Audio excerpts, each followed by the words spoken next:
Damai sejahtera Allah yang melampaui segala akal dan budi, itulah kiranya yang menguasai hati dan pikiranmu sekalian dalam Kristus Yesus Tuhan kita. Amin. Saudara-saudari, Bapak Ibu dan kaum muda yang dikasihi oleh Tuhan Yesus Kristus, mari kita menerima firman Tuhan yang menyapa kita pada minggu ini, yang terambil dari Keluaran pasal 19 ayat 1 hingga dengan ayat 8 dengan topik setia melakukan firman Tuhan. Demikian bunyi firman Tuhan buat kita. Pada bulan ketiga setelah orang Israel keluar dari tanah Mesir, mereka tiba di padang gurun Sinai pada hari itu juga. Setelah mereka berangkat dari Refidim, tibalah mereka di padang gurun Sinai, lalu mereka berkemah di padang gurun. Orang Israel berkemah di sana di depan gunung itu. Lalu naiklah Musa menghadap Allah, dan Tuhan berseru dari gunung itu kepadanya, beginilah kau katakan kepada keturunan Yakub, dan kau berikan kepada orang Israel. Kamu sendiri telah melihat apa yang kau lakukan kepada orang Mesir, dan bagaimana aku telah mendukung kamu di atas sayap Raja Wali dan membawa kamu kepadaku. Jadi sekarang jika kamu sungguh-sungguh mendengarkan firman-Ku dan berpegang pada perjanjian-Ku, maka kamu akan menjadi harta kesayangan-Ku sendiri dari antara segala bangsa, sebab Akulah yang mempunyai seluruh bumi. Kamu akan menjadi bagiku kerajaan imam dan bangsa yang kudus. Inilah semuanya firman yang harus kau katakan kepada orang Israel. Lalu datanglah Musa dan memanggil para tua-tua bangsa itu dan membawa ke depan mereka segala firman yang diperintahkan Tuhan kepadanya. Seluruh bangsa itu menjawab sama-sama, segala yang difirmankan Tuhan akan mereka lakukan. Lalu Musa pun menyampaikan jawab bangsa itu kepada Tuhan. Demikian bunyi firman Tuhan buat kita. Saudara-saudari, Bapak Ibu dan kaum muda yang dikasihi oleh Tuhan Yesus Kristus, sejarah tercipta di tengah-tengah dunia ini dengan pertolongan dan kehadiran Tuhan. Karena kita melihat sesuatu terus, ada sesuatu yang baru yang boleh dirasakan, yang boleh dinikmati dalam perjalanan secara kehidupan manusia di tengah-tengah muka bumi ini.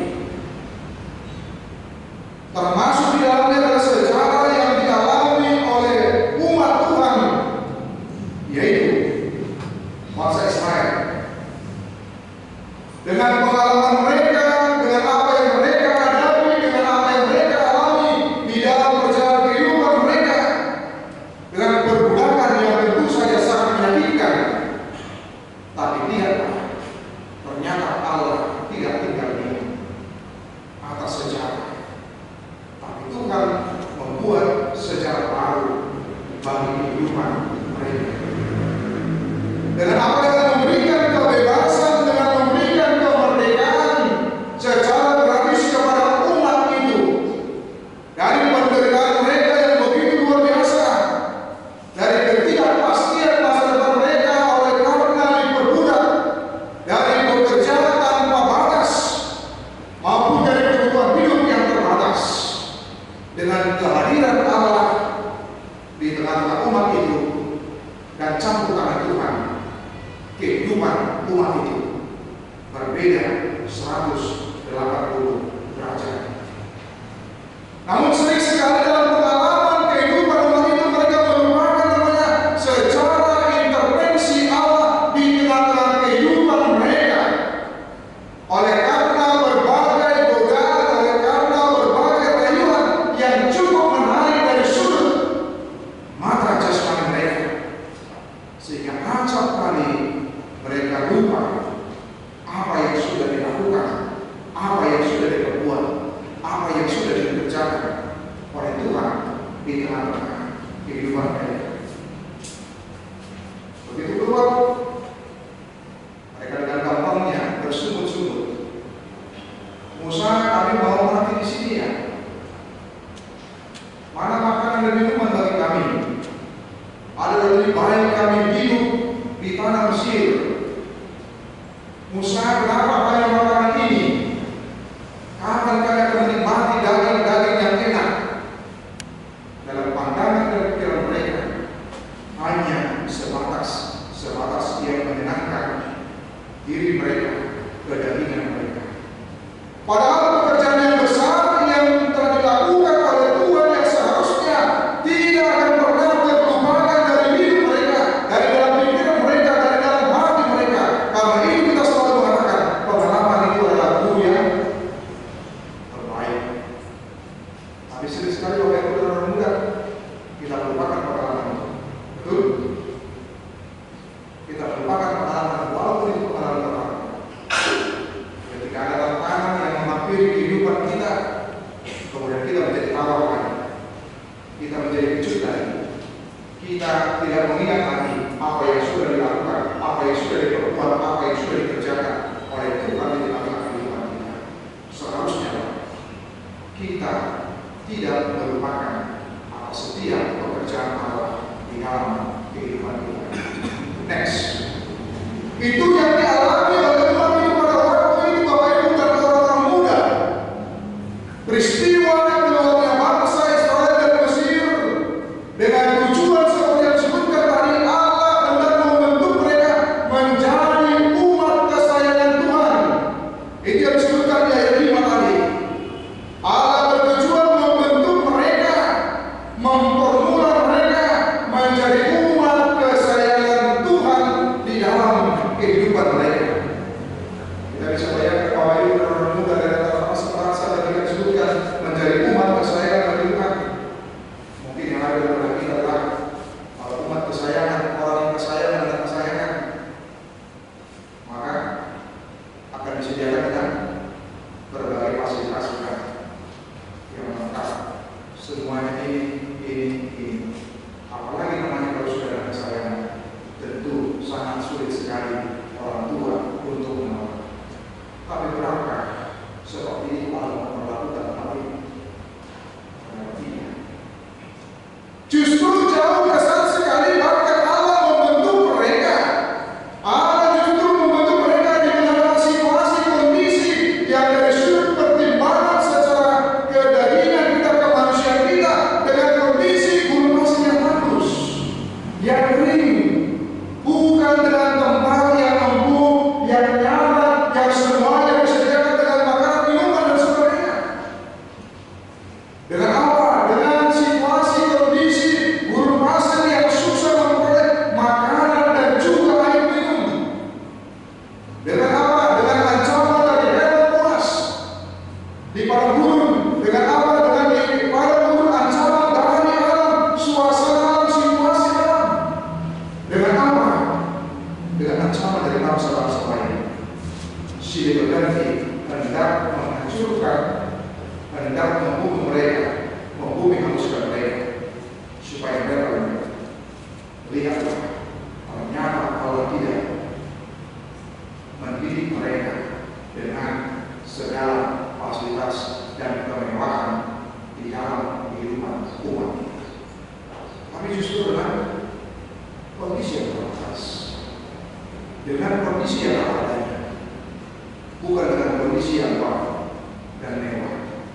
Apalagi dalam perjalanan ini Bapak Ibu dan orang muda selama 40 tahun, Allah mendidik mereka dengan model dan cara seperti itu. Itulah cara Allah membentuk mereka supaya dengan demikian mereka bisa menyadari akan kebergantungan mereka. Mereka bisa menyadari akan pertolongan Allah dalam kehidupan mereka yang menunjukkan kasih sayang Tuhan, bukan dengan berbagai fasilitas yang mungkin enak dan mewah dalam kehidupan mereka. Bagaimana kita juga Bapak Ibu dan orang muda, mungkin dengan berbagai situasi kondisi kita tidak selalu menunggu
sebuah proses yang lama, juga yang sangat luar biasa.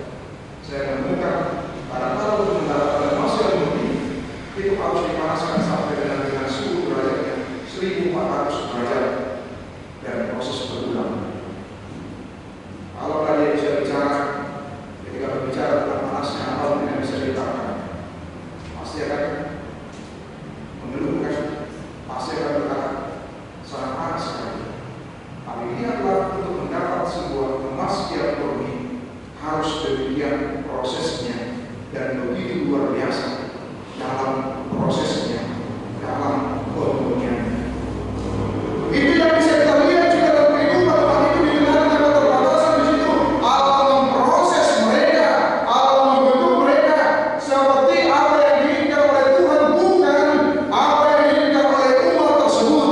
Karena ketika mereka menyampaikan apa yang menjadi keinginan mereka, maka yang terjadi adalah sudah dikasih ini, maunya minta ini, sudah dikasih ini, maunya minta ini. Yang pasti tidak akan pernah berhenti yang namanya berbicara tentang keinginan. Selalu maunya lebih dan selalu maunya banyak dan selalu maunya kuat. Maka itu orang muda. Apakah dengan segala keterbatasan maka dengan demikian bisa mengakibatkan seseorang mengalami kegagalan? Tergantung pada orangnya. Apakah dengan ketika orang tua memberikan fasilitas yang luar biasa yang lengkap semua baik sebagainya, apakah sudah menjamin akan sukses? Tergantung kepada orang yang menerimanya. Apakah dia memanfaatkannya dengan baik atau justru menyalahgunakannya dengan berbagai fasilitas yang diberikan oleh orang tua kita kepada kita masing-masing di dalam kehidupan kita sebagai orang percaya, sebagai mahasiswa, demikian juga dalam pekerjaan kita. Next, apa yang bisa kita lihat bahwa ternyata Allah menjadikan gurun pasir itu menjadi media bagi Tuhan untuk membentuk umat tersebut menjadi umat kesayangan. Pada gurun yang dengan serba terbatas tadi, yang dengan serba semuanya kita lihat situasi kondisi yang kurang baik, kurang menguntungkan dan sebagainya, tapi itu dijadikan Tuhan untuk mendidik mereka, menjadikan pada gurun menjadi sekolah iman bagi mereka. Bagaimana kita mengatakan dengan kondisi yang bersama tadi, kondisi yang serba terbatas tadi, maka kemudian akan mendidik mereka. Tapi itulah cara Tuhan dalam mendidik mereka, sehingga kadang-kadang mereka mengeluh, kadang-kadang mereka percaya, kadang-kadang mereka suka. Di tengah-tengah turun, Allah juga berbicara. Di tengah-tengah keterbatasan, Allah juga menyampaikan pesannya, menyampaikan kehendaknya. Gurun pasir tidak menjadi penghalang bagi Allah untuk menyatakan karya dan menyatakan pekerjaannya atas umat itu. Kita masing-masing tahu dalam kehidupan kita, Bapak Ibu dan teman-teman.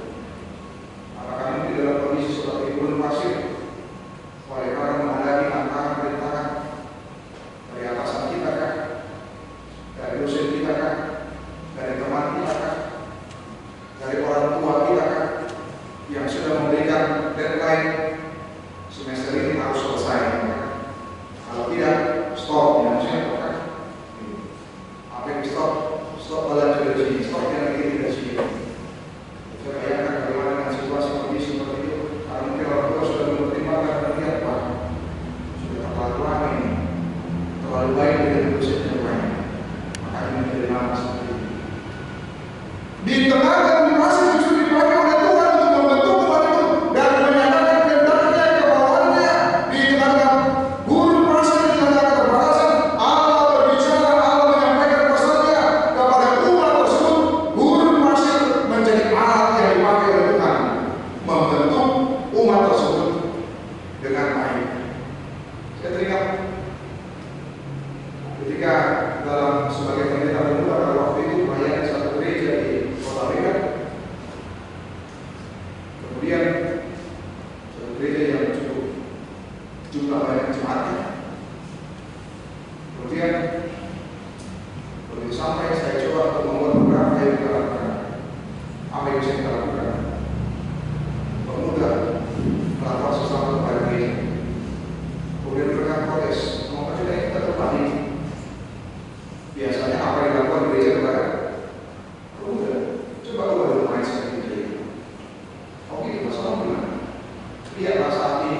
roti dan situ sudah mati.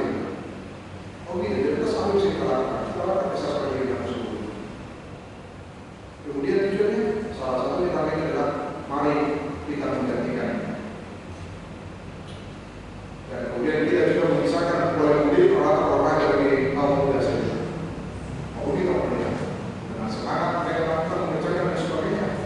Dan ternyata ketika yang awalnya menunggu apa yang dimimpikan para nabi bisa tercapai. Kalau lebih banyak kita menunggu, maka tidak ada yang akan bisa kita capai dalam kehidupan ini. Tapi kalau kita dengan penuh semangat dan penuh sukacita, karena kita menyadari akan intervensi dan campur tangan di dalam kehidupan kita, perbuatan Tuhan dalam kehidupan kita, maka apa yang kita rencanakan, apa yang kita programkan dalam kehidupan kita dengan pertolongan Tuhan, maka pasti akan Tuhan wujudkan di dalam kehidupan kita ketika bersama dengan Dia. Next, masa lalu bisa dipakai oleh Tuhan juga. Itu disebutkan di ayat 4. Tapi umat itu diingatkan, jangan terlalu lama bernostalgia dengan masa lalu sehingga lupa dengan masa kini dengan tantangannya, dan jangan lupa karena akan menuju masa depan dengan tantangannya dari konteks. Tuhan tidak sedang bernostalgia menyatakan ini, tapi menyadarkan mereka supaya di dalam menjalani kehidupan masa ini dan kehidupan masa depan mereka tidak perlu khawatir, mereka tidak perlu takut, karena di masa lalu Allah sudah menunjukkan kekuatan dan kekuasaannya dan bagaimana Allah berbicara dan bagaimana Allah bekerja dalam kehidupan umat itu. Ketika disebutkan di pasal 19 ayat 4, kamu sendiri telah melihat apa yang dilakukan kepada manusia. Allah bukan alergi dengan masa lalu, tapi kadang-kadang masa lalu apa yang sudah dilakukan oleh Tuhan kepada mereka seharusnya membangkitkan iman mereka, membangkitkan kepercayaan mereka, membangkitkan semangat hidup mereka. Tapi itulah yang sering sekali mereka lupakan, yaitu masa lalu yang dilakukan Tuhan di dalam kehidupan mereka. Dan Allah mengingatkan untuk itu. Masa lalu dipakai Tuhan, tapi untuk menatap dan mempersiapkan mereka memasuki masa depan. Tetapi apa tujuannya? Menjadikan mereka menjadi umat Tuhan, yang berarti umat yang setia, umat yang taat, umat yang mau mendengarkan Tuhan dalam kehidupan mereka. Apa dilakukan? Seperti kita tahu, Tuhan memakai sampai dengan 10 Tuhan. Kita bisa melihat air menjadi darah. Kemudian ada kata, bagaimana Mesir dipenuhi dengan kata-kata. Kemudian ada alat, kemudian ada alat pikat, ada nyamuk dan sebagainya. Tapi kita bisa melihat bagaimana seorang Firaun dengan kerasnya yang merasa hatinya, dia tidak mau tunduk, mengizinkan. Tapi setelah kematian anak sulung, termasuk kematian anak sulung Raja Firaun, baru kemudian dia menyerah dan mengizinkan umat Israel untuk keluar dari perbudakan mereka. Itulah cara kerja Tuhan di tengah-tengah kehidupan sejarah umat itu. Bagaimana Allah melakukan sesuatu untuk menolong umat itu supaya mereka bisa bebas, supaya bisa merdeka, supaya mereka boleh menjadi bangsa yang merdeka, yang bebas. Allah melakukan banyak hal di dalamnya sebagai bentuk wujud pertolongan dan kasih Tuhan. Next, yang berikutnya adalah kita bisa melihat di ayat 4 disebutkan di situ, kamu sendiri telah melihat apa yang dilakukan kepada orang Mesir, lanjutan tadi, dan bagaimana aku telah menembus kamu di atas. Saya Raja Wali dan membawa kamu kepadaku.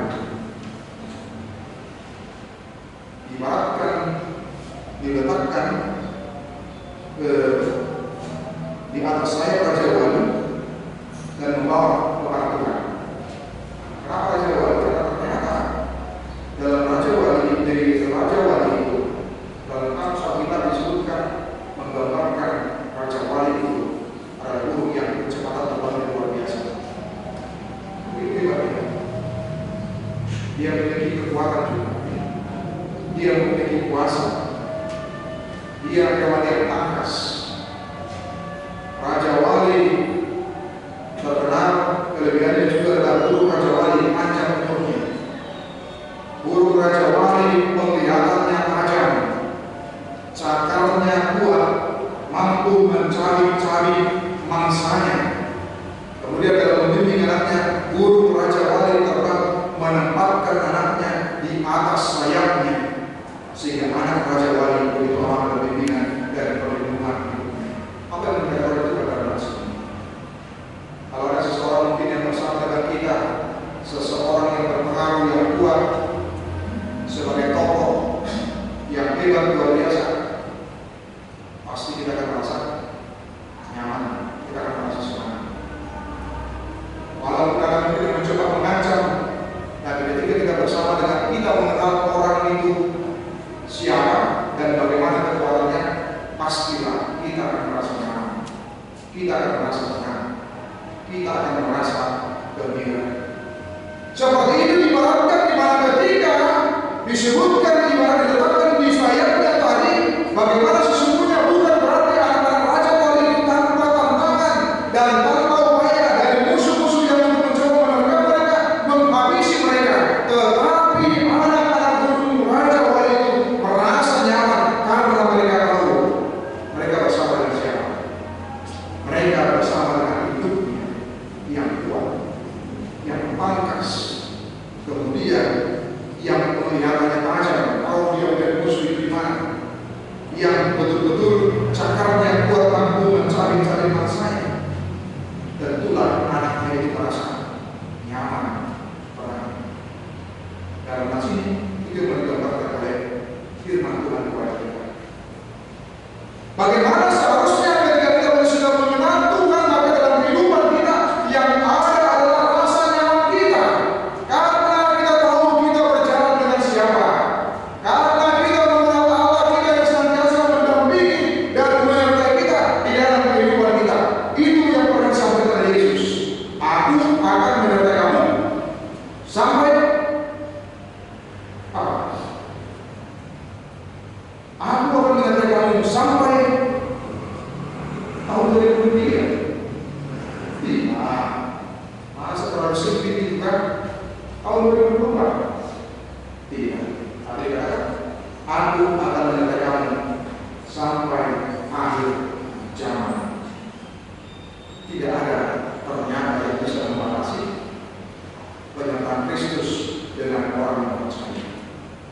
Waktu tidak bisa juga, ruang tidak bisa juga, tempat itu juga tidak bisa membatasi persekutuan penyertaan Kristus di dalam kehidupan orang yang percaya. Bagaimana kita boleh yakin, bagaimana kita boleh percaya, bagaimana kita boleh merasa nyaman, karena kita tahu kita berjalan dengan siapa.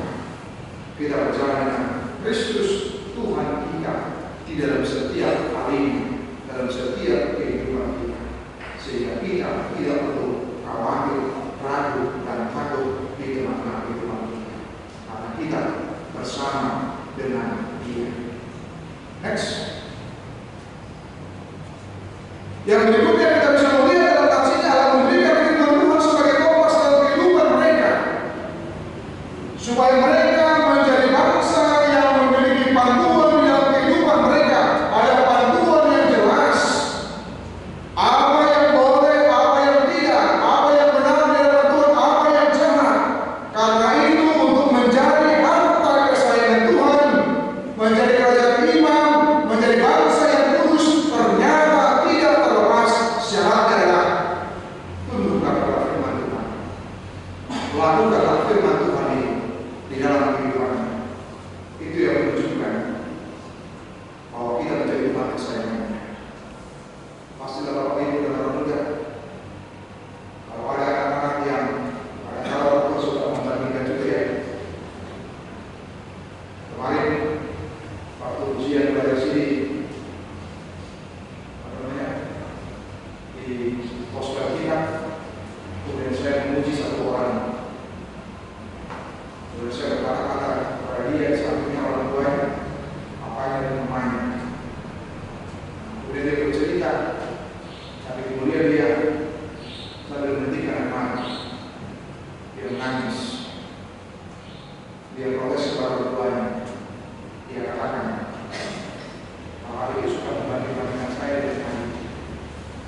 maksudnya baik, tapi caranya yang kurang tepat.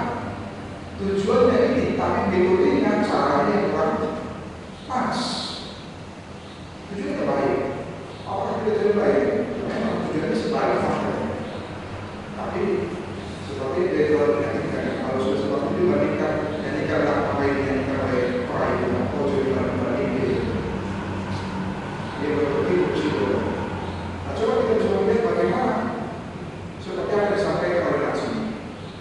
Ketika menjadi umat kesayangannya, maka tidak terlepas bahwa itu orang muda adalah umat yang betul-betul taat kepada firman Tuhan. Itu menjadi syarat mutlak yang tidak bisa ditawar-tawar dalam kehidupan orang yang percaya. Kalau betul-betul ini menjadi umat kesayangan Tuhan, menjadi bangsa yang kudus, maka tidak bisa lepas dari taat kepada firman Tuhan dalam kehidupan kita. Sebagai orang yang percaya, bagaimana kita mengambil sikap terhadap setiap godaan kehidupan dosa di tengah kehidupan kita.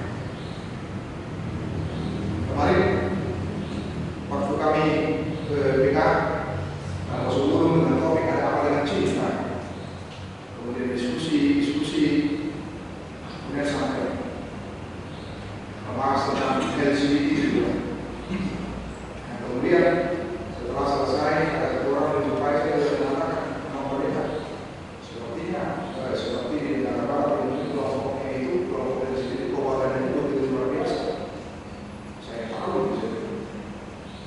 Tapi yang mereka pakai ukurannya adalah persoalan hak asasi manusia di dunia. Cuma lihat kalau dipakai menyangkut tentang hak asasi masing-masing dan semuanya, apakah tidak kacau sesuai dengan selera masing-masing? Kacau sih. Melakukan seks bebas itu anak-anak mereka. Tapi jangan lupa ada standar yang harus diikuti dalam firman Tuhan. Ada standarnya, ada aturannya yang harus diikuti. Artinya kita melakukan hak, tetapi justru melanggar apa yang dikatakan oleh Tuhan. Standar satu-satunya yang diubah orang percaya yang harus diikuti di hati kita, seperti yang disebutkan ketika kita menyebutkan menjadi umat kesayangan Tuhan di tengah kehidupan kita adalah ketaatan kita kepada firman Tuhan, kesetiaan kita. Itu yang menjadi topik disebutkan tadi, setia melakukan firman Tuhan. Bagaimana kita boleh menjadi umat yang konsisten, umat yang setia di tengah kehidupan kita. Jangan lupa bahwa itu orang muda. Seseorang itu berbeda apanya? Ucapannya, sudah ucapannya. Kalau sudah ucapannya tidak benar, tidak apa, bagaimana respon kita? Kira-kira, itu bohong itu. Bagaimana respon itu? Tidak benar itu. Dari 10 yang dia sampaikan itu, 15 bohong. Bayangkan masih 10 katanya. Kalau sudah biasa bohong, pada 10 dia ucapkan, ada sudah katakan 15 salah dan bohong. Maka seperti itu. Bayangkan kalau sampai seperti itu adanya. Kalau sampai kita tidak percaya. Tapi bagaimana kita kehidupan kita? Diajak untuk boleh menjadi umat yang konsisten, umat yang setia, umat yang tegak lurus dengan firman Tuhan, tanpa nego-nego dan tanpa belok kanan atau kiri, tapi tegak lurus yang menunjukkan kepada kita kepada firman Tuhan di dalam kehidupan kita, di tengah-tengah banyak godaan, kerajuan di dalam kehidupan kita. Bagaimana kita boleh betul-betul menjaga? Dan saya juga terkejut ada di daerah Jawa Tengah yang didudukkan pada satu kampus dan juga wah itu luar biasa. Kampus yang sangat menengah, sekali seperti itu. Praktek seks bebasnya seperti yang menjadi sesuatu yang biasa.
Pasal 2 ayat 17 itu. Kemudian kita membaca Yakobus pasal 2 ayat 18 sampai 19 itu, ketika disebutkan, oh jangan kamu kira, kata Yakobus, iblis sudah tahu tentang Allah. Bukan tidak tahu, dia tahu, hanya dia tidak percaya, dia tidak mau tunduk, dia tidak mau taat. Apakah kita seperti kata Yakobus itu mau disejajarkan dengan itu, atau justru kita memiliki prinsip pandangan yang teguh dalam kehidupan kita ketika disebutkan di ayat 19, engkau percaya bahwa hanya ada satu Allah saja? Itu baik, kata Yakobus. Tetapi setan-setan pun juga percaya akan hal itu dan mereka berkata, atas apa bedanya? Bedanya kekonsistenan kesetia kita, ketundukan kita kepada Dia di tengah-tengah kehidupan kita. Next, seorang khotbah berkata, bimbingan mengatakan Alkitab tidak diberikan untuk menambah Allah SWT, melainkan untuk mengubah kehidupan kita, untuk mengubah kehidupan kita, mengubah kehidupan kita, mengubah arah kehidupan kita ketika sudah tersesat, ketika sudah bengkok-bengkok, ketika sudah tidak lurus lagi, tapi justru kita mengingatkan kembali kepada apa yang kita katakan itu, dan bagaimana kita konsistensi kita, kesetiaan kita melakukan apa yang dikatakan oleh Tuhan di tengah-tengah kehidupan kita. Mari terus mengisi diri dengan firman Tuhan yang mencerahi kita, menolong kita, memampukan kita, membantu kita, menolong kita, menuntun kita dalam kehidupan kita untuk boleh setia, taat, dan melakukannya di tengah-tengah kehidupan kita. Amin. Kita berdoa. Kasih karunia dari Tuhan Yesus Kristus serta kasih setia Allah Bapa dan persekutuan Roh Kudus memberkati dan menyertai kamu sekalian hari ini, esok, dan sampai selama-lamanya. Amin.